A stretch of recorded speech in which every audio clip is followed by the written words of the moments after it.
민수기 24장. 발람은 여호와께서 이스라엘에게 복 주시기를 원하신다는 것을 알았습니다.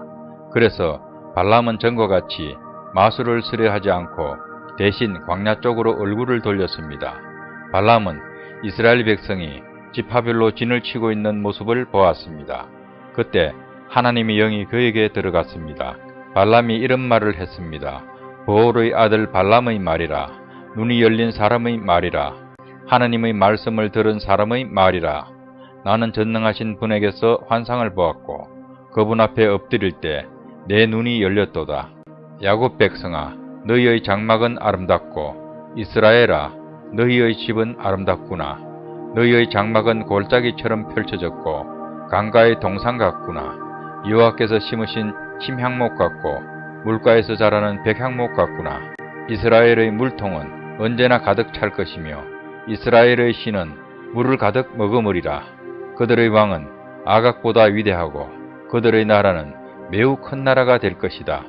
하나님께서는 그들을 이집트에서 인도하셨고 그에게는 들소의 뿔과 같은 힘이 있다네. 그는 원수를 물리칠 것이며 원수의 뼈를 꺾을 것이고 활로 몸을 꿰뚫을 것이다. 사자처럼 웅크리고 있으니 누가 과연 잠자는 사자를 깨울 수 있으랴.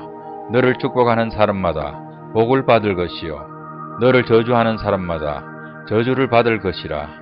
그러자 발락이 발람에게 화를 냈습니다. 발락은 주먹을 쥐고 발람에게 말했습니다.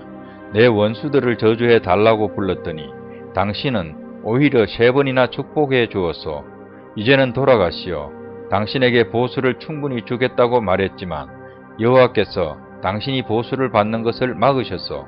그러자 발람이 발락에게 말했습니다.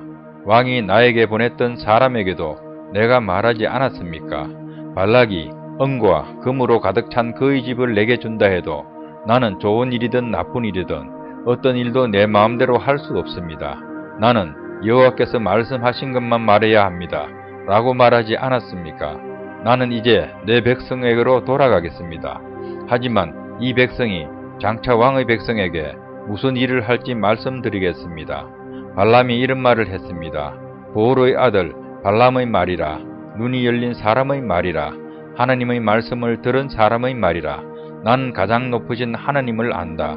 나는 전능하신 분에게서 환상을 보았고 그분 앞에 엎드릴 때 내 눈이 열렸도다. 나는 언젠가 오실 분의 모습을 보는도다. 그러나 당장 오실 분은 아니다. 야곱에게서 별이 나오고 이스라엘에게서 다스리는 자가 나올 것이다. 그는 모압 백성의 이마를 깨뜨릴 것이고 셋 자손의 해골을 부술 것이다. 에돔은 정복될 것이다. 그의 원수 세일도 정복될 것이다. 하지만 이스라엘은 힘을 떨칠 것이다. 야곱 자손에게서 한 통치자가 나올 것이며 성에 남아있는 사람을 멸망시킬 것이다. 발람은 아말렉을 보고 이런 말을 했습니다. 아말렉은 어뜸가는 나라였으나 마침내 멸망할 것이다.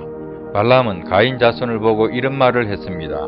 너희 집은 든든하고 너희 보금자리는 바위 안에 있도다. 하지만 너희 가인 자손은 쇠약해질 것이며 아시리아가 너희를 포로로 잡아갈 것이다. 발람은 또 이런 말을 했습니다. 하나님께서 이 일을 하실 때는 아무도 살지 못하리라. 키프로스 바닷가에서 배들이 와서 아시리아와 에벨을 물리쳐 이길 것이다. 그러나 그들도 역시 망할 것이다. 이 말을 하고 발람은 자리에서 일어나 집으로 돌아갔습니다. 발락도 자기 갈 길로 갔습니다.